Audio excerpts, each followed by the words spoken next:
Okay, so I actually want to start with a bit of a presentation about it to start today. Just present a little bit to you guys about graphics per se. Okay, and then we'll get right into our example because I think this is important to get the concept down. So when you think about what graphics means, like what are we talking about? At a large level, graphics is what we, the humans, see when we interact with a computer. This is actually a formal subject area within computer science called human-computer interaction, shortened often to HCI as an acronym. And actually, the University of Manitoba's Department of Computer Science has actually a fairly world-famous HCI lab. It's a specific area within the U of M that is pretty well known. And if you want to, if that's something that you are thinking about for computer science in a serious future perspective, I would highly recommend that. It's a really high-end research facility. At a smaller level, when we talk about interaction with a computer, we talk about the user interface between the user and the computer that often involves graphics and often is called literally the graphical user interface, or the GUI. Okay, so this idea that we, the humans, interact with the electronic computer through graphics is something that's evolved over time. So I've got some screen captures here of early versions of graphical user interfaces. I mean, just typing at a command prompt, typing in text is in itself a bit of a graphical user interface, very primitive. Then you can see there the basics of like buttons. When they were first started, it was just words surrounded by a rectangle. And then the first idea of menus, words connecting to other words. This would help improve the user's experience using your software. User experience is now also an acronym that's used a lot in this field called UX. And especially for those of you like gaming, you know that very well. Like a game has a very, very immersive experience that you like to be a part of. And a big part of that is how you interact with the game itself. Okay, so here we can step up a level.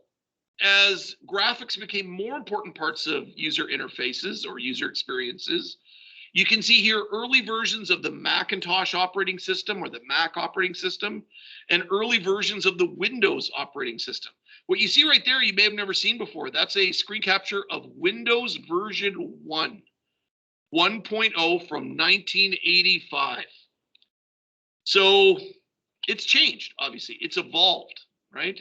And this is what these companies pride themselves on, is improving that experience, and it's often through graphics. All right, so let's get into the basics.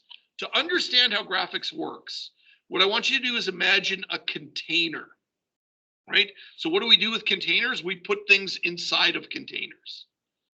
And what I want to call the things we put inside are our controls. So when we relate this to what we're going to be programming, a container could be something like a form, especially for those of you who did the grade 10 computer science course. You can think of a form as the thing that you put controls inside of. You could also call that thing a window or a program or even an application. That's the container object. And then we put controls inside those container objects. Controls or components or widgets or tools, again, the wording doesn't really matter. Those could be things like buttons or text boxes or pictures or menus or lots of different things that the user can interact with and can control things, right? When you click a button, it controls stuff. When you read a label, it controls stuff. When you view a picture, this is the interactive experience graphically between you and your user in the program you write. Okay, so you think of a container, like a frame or a form, or the application. Then you think of the control objects, like a button or a label or a picture. Okay, so I wanted to get some of that vocabulary down before we started writing code today. There's going to be container objects and there's going to be control objects. But we're probably not going to call them that. We're going to probably call them a button or a form or a frame. Okay?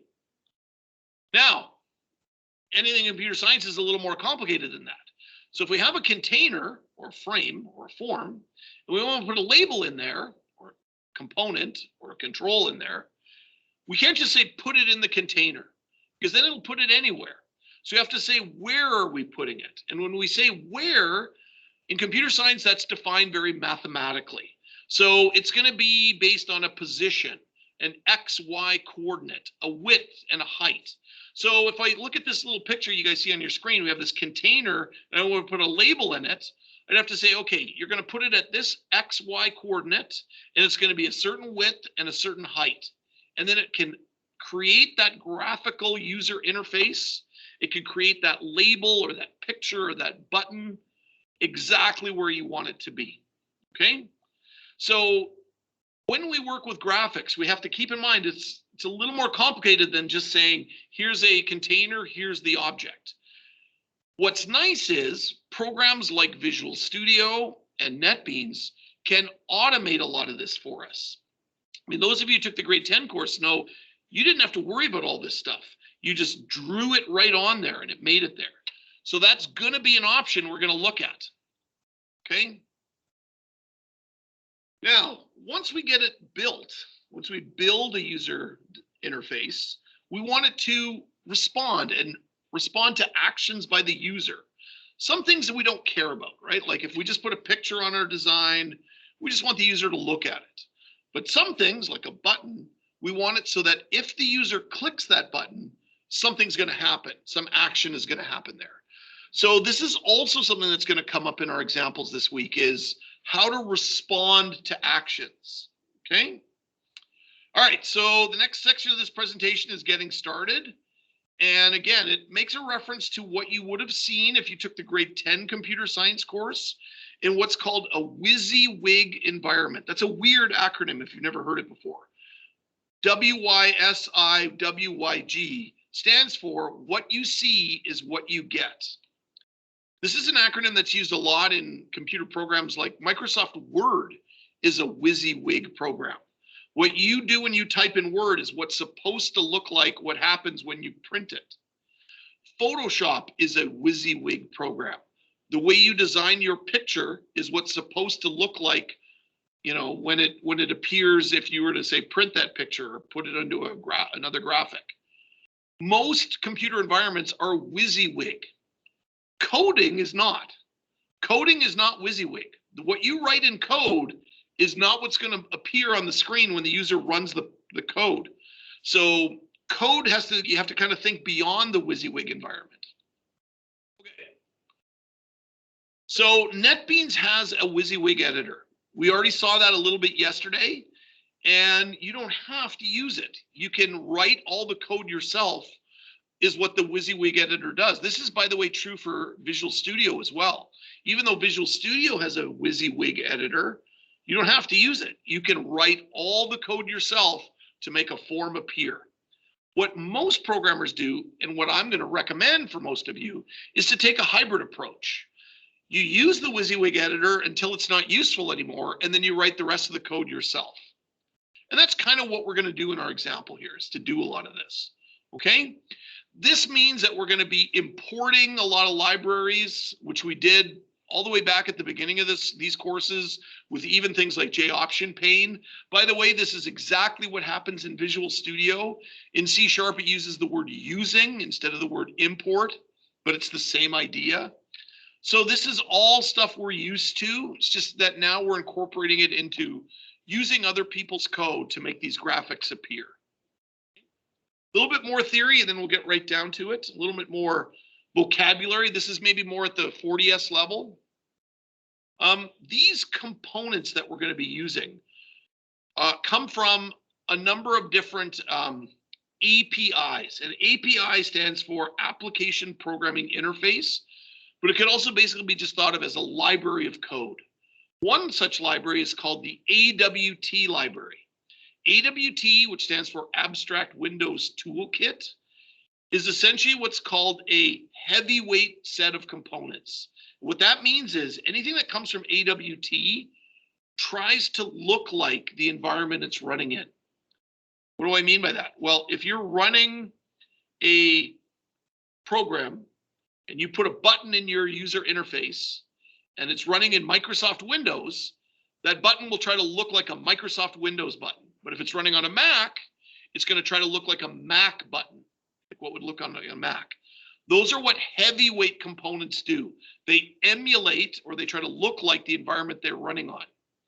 We're also going to see these things called lightweight components. Lightweight components don't try to do that.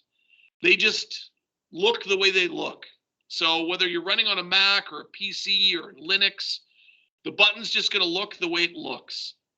Why they call them lightweight and heavyweight is, obviously, in order to try to look like the environment it's running in, it requires a little bit of coding to do that.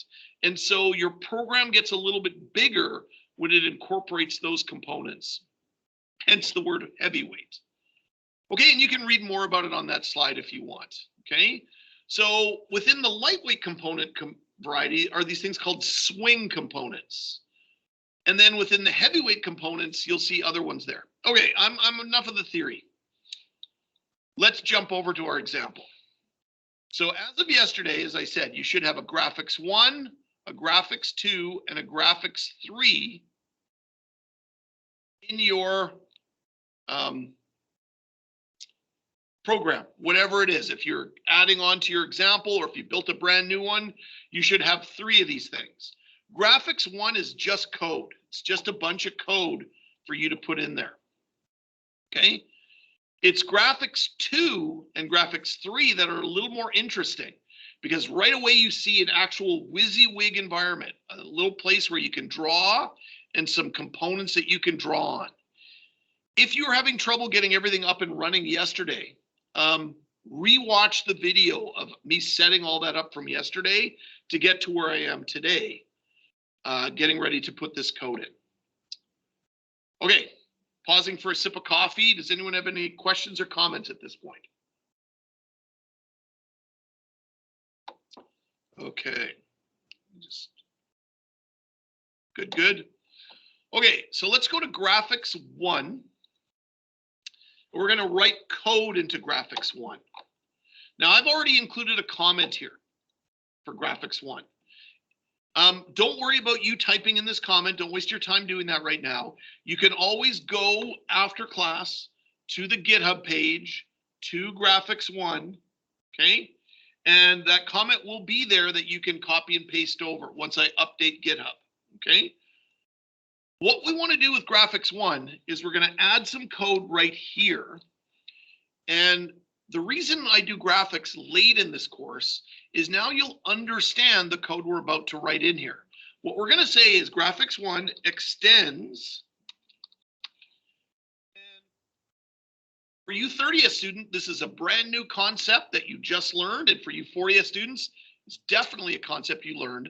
The concept of inheritance from when you studied classes, that one class extends another class. Or more simply, this is the is relationship. So graphics 1 is something else.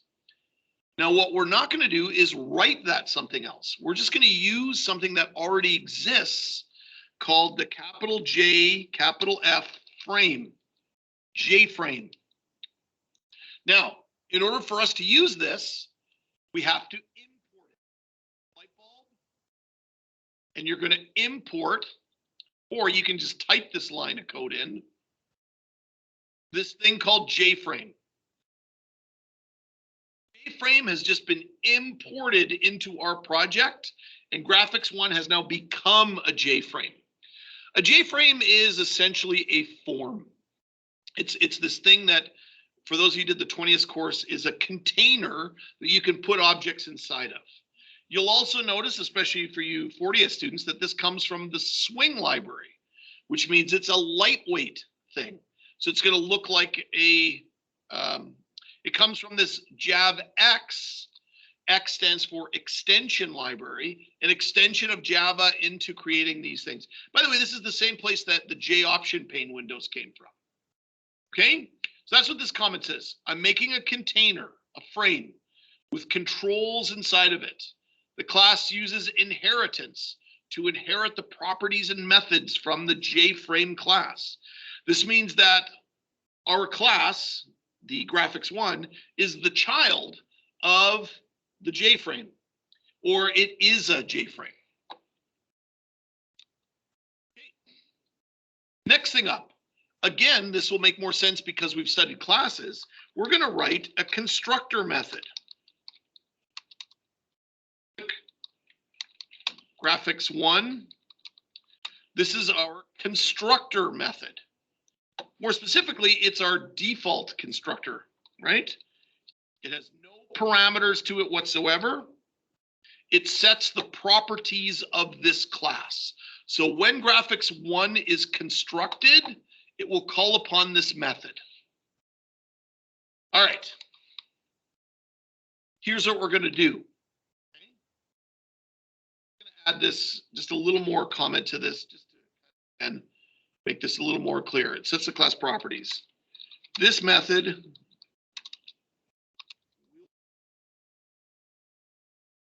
when a graphics one object is created. Instantiated. These are all words that came up in the classes unit. So that's why that unit's so important, and it's important to understand how graphics are related to it. And when we do this, by the way, is way back in the Learn Graphics class. Right here on this line, we created that object, a graphics one. So it's right here that it calls upon that constructor method. Okay. So what are we going to do? We're going to use a reference to the object that will be created in the future. We don't know that when we're writing code here that we're going to be creating an object in the future. Now you've seen this before. It's the keyword this.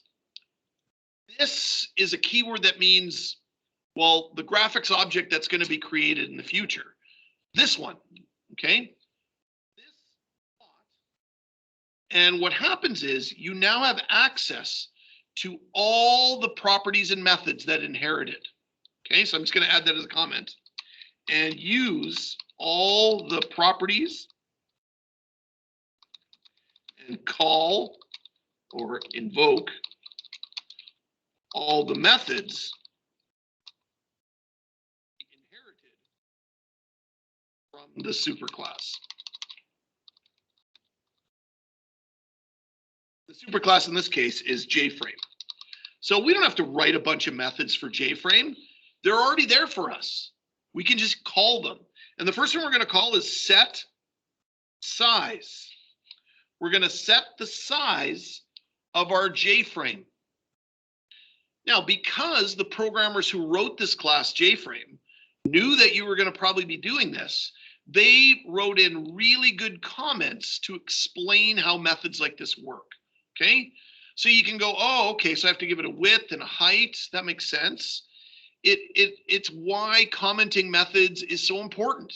Okay, so I'm just going to give it a size. I'm going to say, I'm going to pick two numbers, 680, and the height will be 830. I don't want it to be a perfect square.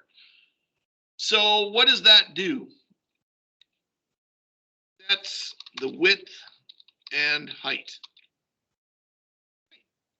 Form, okay? What else am I going to do? I'm going to say this dot set title. And I can read the Java documentation. The title to be displayed at the frame's border. So that's always at the top of the JFrame. Oh, okay. So I'm going to set the title to just be that this is my graphics one. And that sets the title.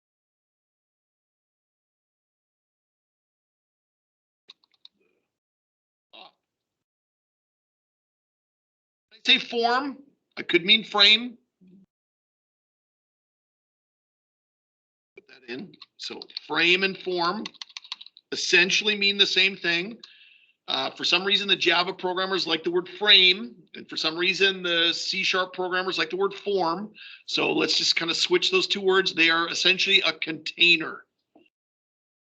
Okay. One more line, leaving a space on purpose. This dot set visible. Okay. Believe it or not, for some reason, the people who wrote the code for the JFrame class decided that when you construct it, it won't be by default visible. By default, it starts invisible. So we have to add this line of code to make frame the container visible. Okay. All right, it's time for a test. I'm going to press play and something exciting is going to happen. It is now, well, the first thing we're going to see is this thing that we wrote yesterday. And I'm going to see an example of graphics and user interfaces. And a frame has appeared on the screen. A frame called Graphics 1. That's the title. And it's at this width and height. And I can still do stuff to it, like I can resize it, I can minimize it, maximize it, and close it. Okay. However, if you're doing this along with me and you close it, your program is still running. It didn't actually shut down the program yet. You're going to hit stop. Okay. That's something we still need to do. So this is the start of this. So let me just take a second to update GitHub. Did I turn the recording on? I just realized. I did, good. Woo. I had this feeling that I forgot to record this class. I made a mistake recording a class yesterday morning, not your class, but a different class, so. Okay, remote push. Okay, so I'm gonna pick up the pace a little bit now in coding here. Because again, you guys can see that you can always get this code. So right now, if you went to this same class where this code was for Graphics 1 yesterday and refreshed it, now you can go and grab all the code that I've been putting in there, including comments, to get this up and running. Okay, so that's absolutely an option for you. All right, so we've got the theory down, containers and controls. We now see how units like classes connect to graphics and user interfaces. We've done a little bit of work here writing code, but now what I want to do is jump over to Graphics 2. Here in Graphics 2, I don't want to write code. I want to use this WYSIWYG environment to be able to do this. So in order to use the WYSIWYG environment, and this will be very familiar to those of you who did the grade 10 course, we're going to need a certain window open, okay, to be able to do this better, okay? And it's called the properties window. You may already see it sitting along the side here, properties, that you can open up. If you don't see it, you're going to have to go to window up here, IDE tools, properties, and make that window visible.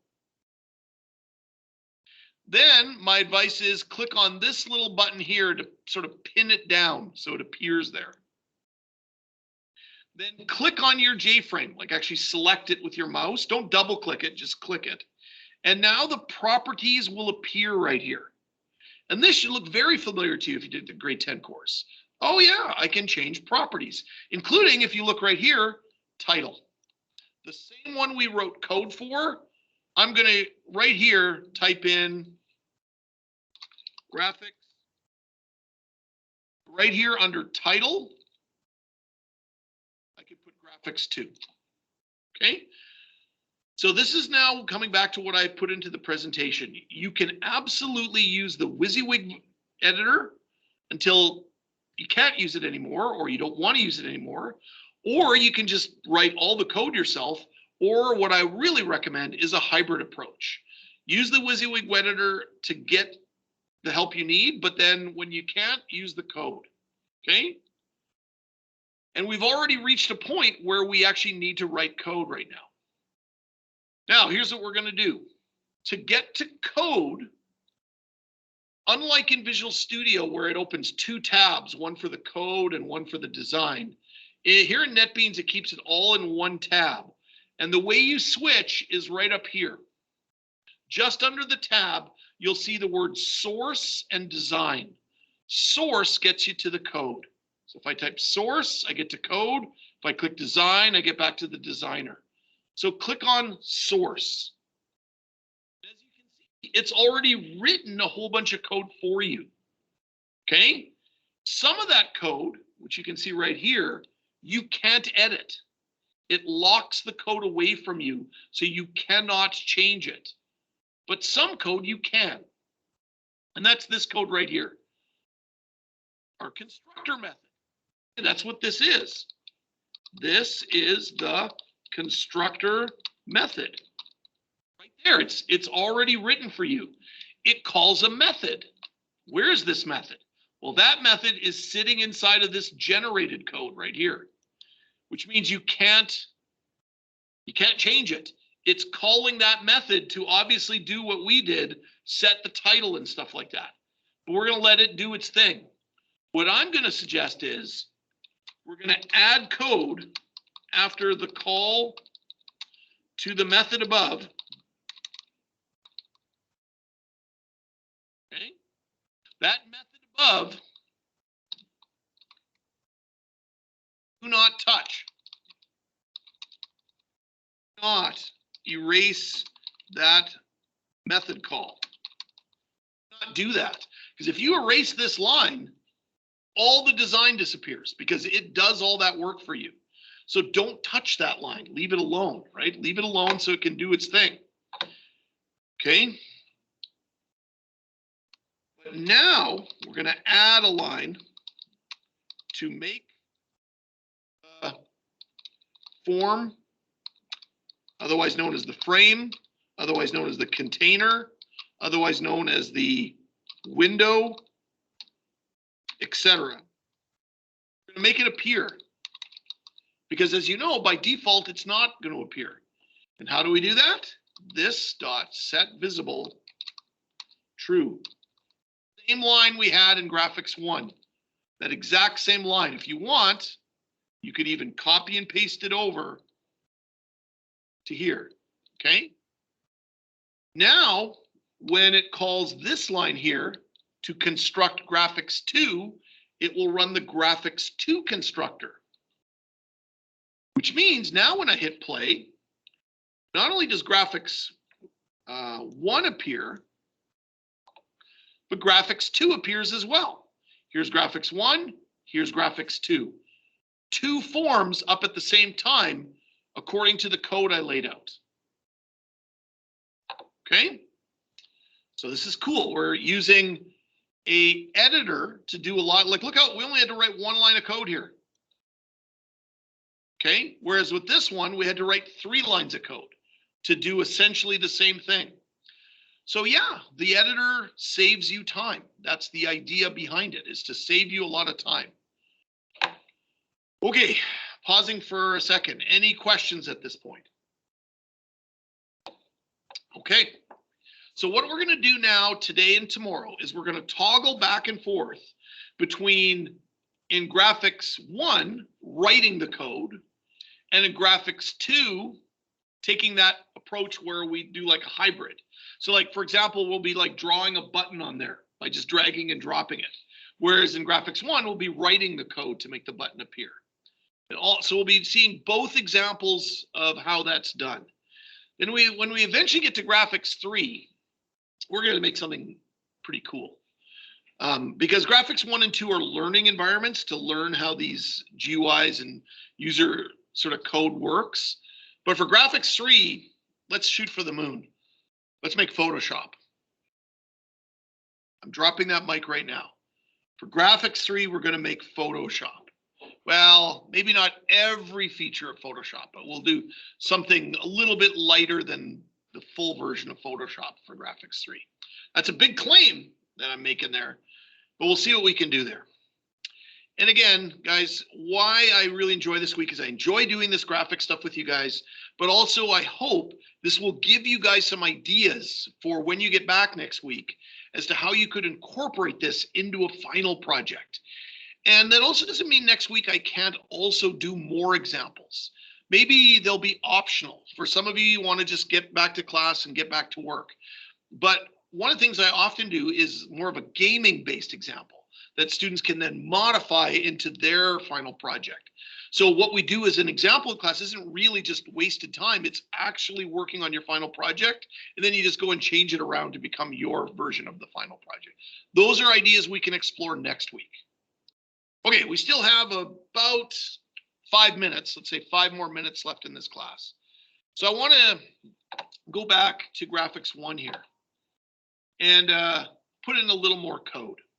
Okay, what I actually want to do is I want to take these lines right here, these 2 lines, and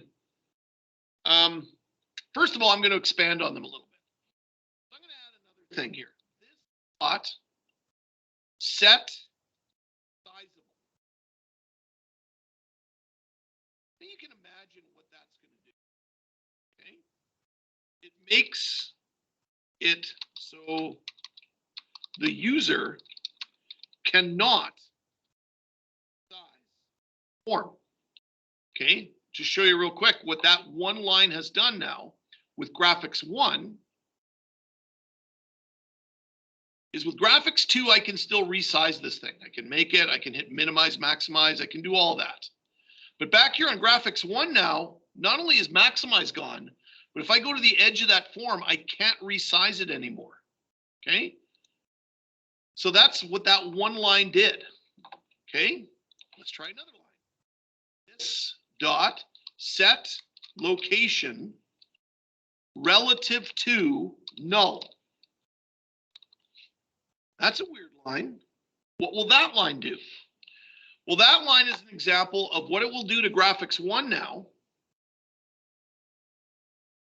Is it will put it right in the center of the screen. Notice graphics 2 is starting over here. And when I had 2 of them running, graphics 2 was kind of starting over here or starting down here. It starts wherever it wants to start. But graphics 1 now will always start in the center of the screen because of that line I just added. So this is just some example of code that does these things for you, okay? So this centers the form on the screen. And again, that depends, like whatever resolution your screen is running at as well. Okay, now here's the next thing I want to do. I want to take all 4 of these lines of code, okay, including the comment, and I want to take them and put them in a method, because all of you guys know about methods, right? Because if I think about it, I could use these 4 lines of code in another program that I'm writing, or even in graphics 2 if I really wanted to. I could put the whole method in there if I wanted to. So don't do this to your example, but I could take these lines of code, put them in graphics 2 in the source code. So I could just put them in here like this. Change this to graphics 2 instead of graphics 1.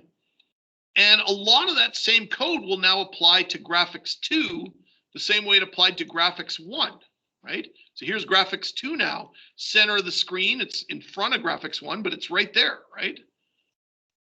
So I don't want to do that. I want to use the editor to do all that. But that's why I'm going to try and put it in a method. But I also want to show you guys a neat way to do this, a way that is kind of a shortcut way. There's 2 ways you can do this. One, you can right click and go to this thing called refactor. You right click and go to refactor. And then you can go to this thing that says introduce.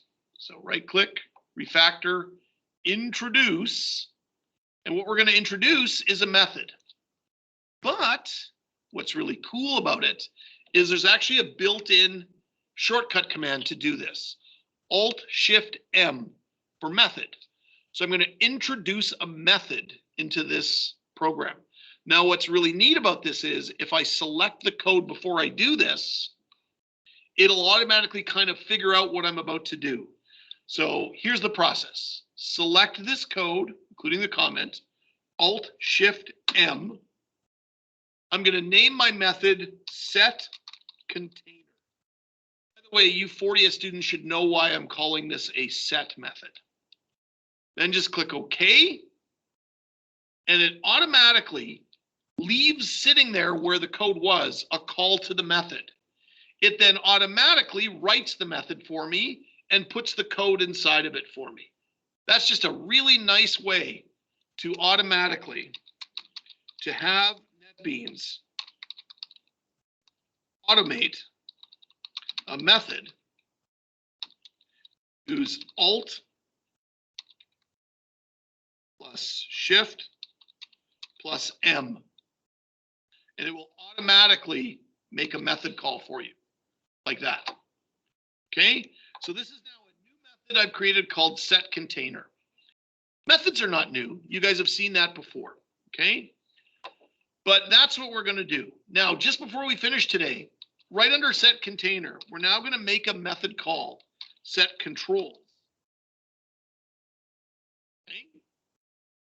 We don't have this method yet, so we're going to use the light bulb to create it. We're not going to write the code today. We'll write the code tomorrow for setControls. I'll put a comment in for it. Controls is going to set up all the controls that go in our container. So we're going to be putting in there a button, a text box, a picture, and a label. A button, a picture, a text box, and a label. Those are some basic controls.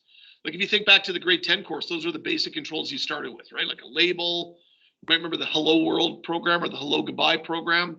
A picture, a button. So it's just some basic controls. Okay. So that's what's coming up tomorrow, is to set the controls, and then we're gonna go from there and set up the actions to do what we need to do. Okay. One last thing I'll just say, this line here, set visible true, that line should always be done last, because setting a thing to be visible should be the last thing you do. It's sort of like you get everything ready for the user and then show it to them. Okay. Make sure this line set visible true is always the last thing you do. Now we're also going to be setting up our controls on graphics too, but the good news is we're going to do that from the designer standpoint, so we don't have to write code to do it. Okay, let me update GitHub and we'll call it a day. So if you missed any of that stuff from graphics 1, graphics 2, graphics 3, I didn't really do anything for graphics 3.